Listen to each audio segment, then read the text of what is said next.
Շատերն են զումբան որպես պար ընկալում, այսօր խոսելու ենք զումբան որպես ֆիթնես ծրագիր, ասենք թե ինչ այն իրենից ներկայացնում։ Okay, եկեք խոսամ ինչպես զումբան սկսեց, սկզբում Բեթո Պերեսը ինքը ֆիթնես տրեյներ ա եղել եւ առաջի անգամ որ գնացել է դասի, առաջի անգամ չէ, մոռացել է մի օր ունենա իր մյուզիկը եւ վերադարձել ավտոյից բերել է մի հատ լատինամերիկյան մյուզիկ եւ տեսել է ինչքան լավ է, ինչքան մարդիկ ուրախանում են եւ շատ լավ է ստացվել, այդպես սկսել է զումբան զարգանալ եւ հիմա եղել է համաշխարհային մի շատ լավ սպորտային Եվ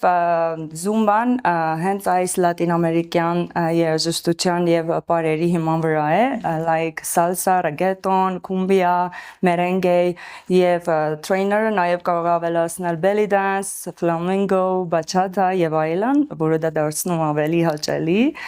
դաս ուրիշներին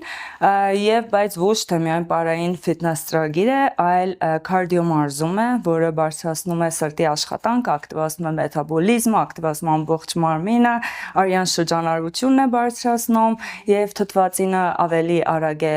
սկսում աշխատել մարմնի մեջ, ավելի sharp եւ կենտրոնացած են դառնում եւ տալիս է գեղեցիկ մարմին, տալիս է գեղեցիկ հոգի եւ պարզ միտք նա ոչ թե միայն ասեմ բարե, այլ շատ ուժեղ ֆիթնես ծրագիր է, որը քանի որ ունենք մենք շատ հաճելի երաժշտություն զումբայի ընթացքում, մարդիկ չեն զգում, որ մարզվում են։ Ուղղակի գալիս են, ասում են ուրախացել եմ, զվարճացել եմ, ծիծաղացել եմ եւ այդ արդյունքը ինքն է գալիս, այսինքն չեն սպասում, բայց միանգամից տեսնում են թե ֆիզիկապես, թե հոգեպես շատ լավ դիրքում են։